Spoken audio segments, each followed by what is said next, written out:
Le shir est comme le guide des montagnes, c'est le guide des âmes. Il connaît la beauté de l'âme et ses merveilles, mais il connaît aussi les pièges de l'âme et ses ruses. Donc l'âme peut être plus dangereuse qu'une avalanche et le guide connaît tous ses recoins. Donc il utilise la méthode des prophètes, c'est-à-dire d'abord être dans l'ombre pour s'enraciner, puis une fois la maîtrise acquise, on peut être en pleine lumière pour transmettre. Mais avant cela, il faut des heures, des mois et des années d'entraînement pour être mature. Cela ne signifie pas, bien sûr, que les soufis sont des ascètes. Ils se marient et travaillent, mais là on parle plus de se mettre en lumière, c'est-à-dire sortir vers les gens, c'est-à-dire être trop visible alors que l'on n'est pas encore mûr. Cela risque d'aggraver les maladies de l'âme comme l'ego, l'orgueil et l'ostentation. Toutes les maladies qui sont reliées à l'ego primaire, au moi-je, c'est moi qui fais, c'est moi.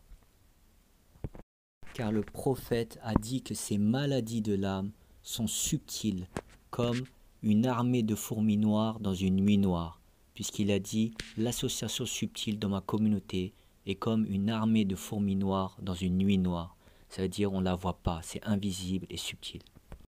Donc les prophètes commencent pendant des années par s'enraciner dans la foi, dans les qualités, dans la maturité intérieure, par l'isolement, pour atteindre la sagesse. Puis ils reçoivent la révélation à un âge mûr et vont sortir alors en pleine lumière.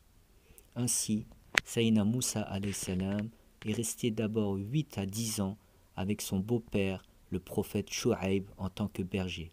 Il s'est ainsi enraciné.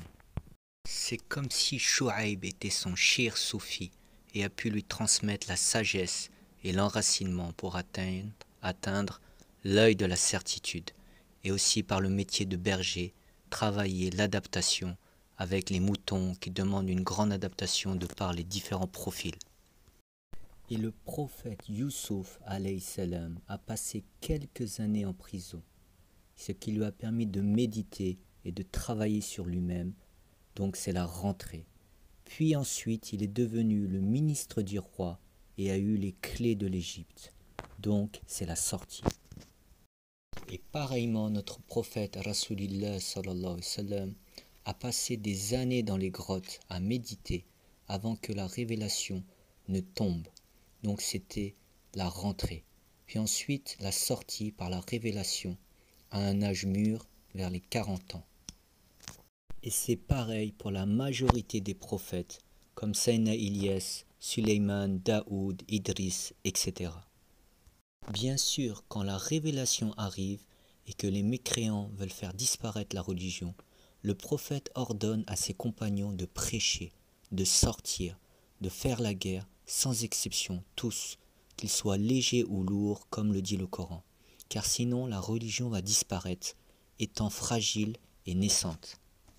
Mais une fois que le prophète meurt et que la religion est forte et s'étend de l'Occident à l'Orient et ne peut plus disparaître, les savants et saints réappliquent cette règle, c'est-à-dire que seuls les plus forts et les gens mûrs, les savants mûrs et accomplis et les saints accomplis et lumineux vont vers l'avant et vont vers la notoriété publique, tandis que la masse qui ne maîtrise pas et encore malade de l'âme doit travailler sur elle-même et suivre l'élite.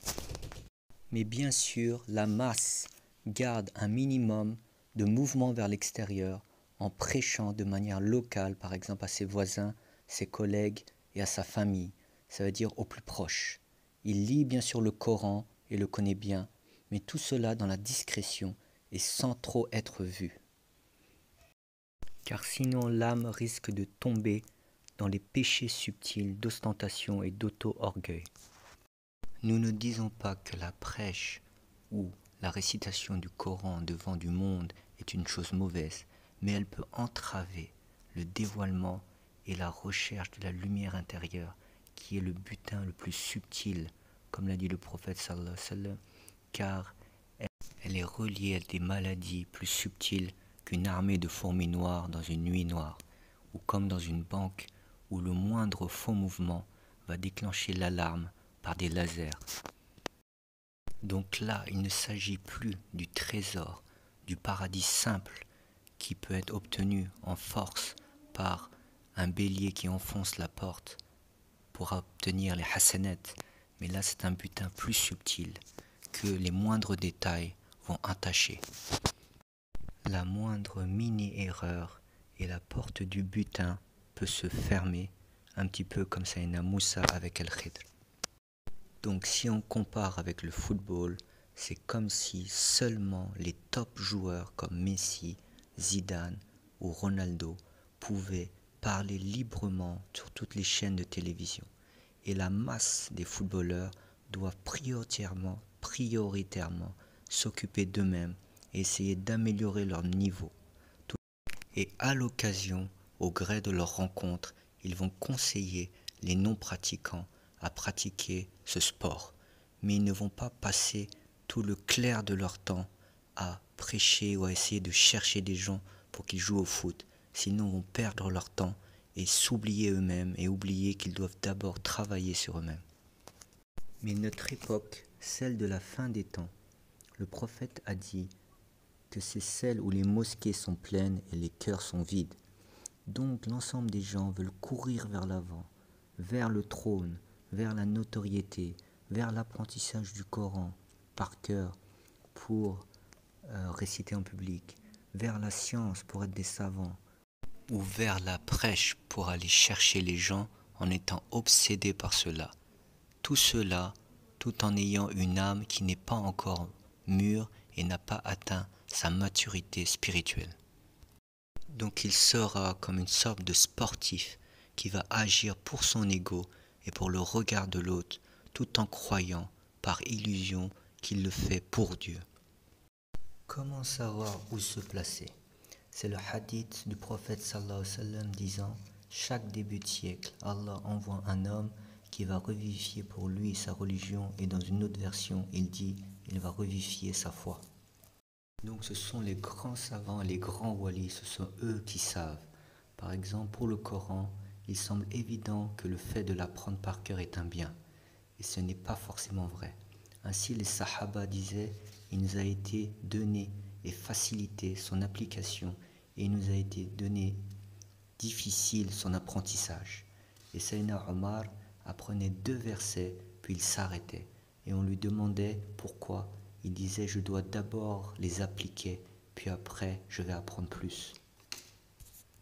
Donc sur les 100 000 compagnons, seule une minorité l'avait appris par cœur. Pareillement, les soufis ont plus essayé d'appliquer le Coran par le dhikr d'Allah et par le comportement et en reflétant le Coran, comme le prophète qui était un Coran qui marche. Et comme le dit le hadith, le Coran est sur toi ou le Coran est avec toi. Donc le fait de le connaître par cœur a pour conséquence surtout que Allah est plus sévère avec la personne, car elle a le Coran dans son cœur. Donc elle n'est pas ignorante et a moins d'excuses qu'une personne qui ne sait pas. Pareillement pour la prêche, il semble évident que c'est bien de parler en public de Dieu et de son prophète devant tout le monde. Pourtant, du temps de Sayyidina Ali karama wajhu, il y avait plein de prêcheurs, et Ali demanda à l'un d'eux: qu'est-ce que tu fais? Il répondit: j'amène à Allah et à son prophète. Ali lui répondit: tu amènes plutôt à regardez-moi, regardez-moi. Il les fit tous s'asseoir et s'arrêter, sauf un seul qui était Hassan al-Basri, le grand saint, car il vit en lui les lumières de la sainteté. Enfin, pour la science, l'imam Razali a montré que cela pouvait amener à une sécheresse de l'âme, le fait de trop intellectualiser, comme on l'a vu dans les vidéos précédentes. Donc le shir wali d'Allah, éducateur de l'âme, sait selon les époques s'adapter aux disciples et savoir ce qu'il leur faut. Pour notre époque, il sait que les disciples sont beaucoup plus faibles spirituellement, de par l'époque très contraignante, et qui veut nous amener sans cesse vers l'insouciance. Le shir a donc un programme beaucoup plus allégé que les époques passées, et allant dans le sens des disciples, car sinon celui-ci partirait en courant à la première épreuve.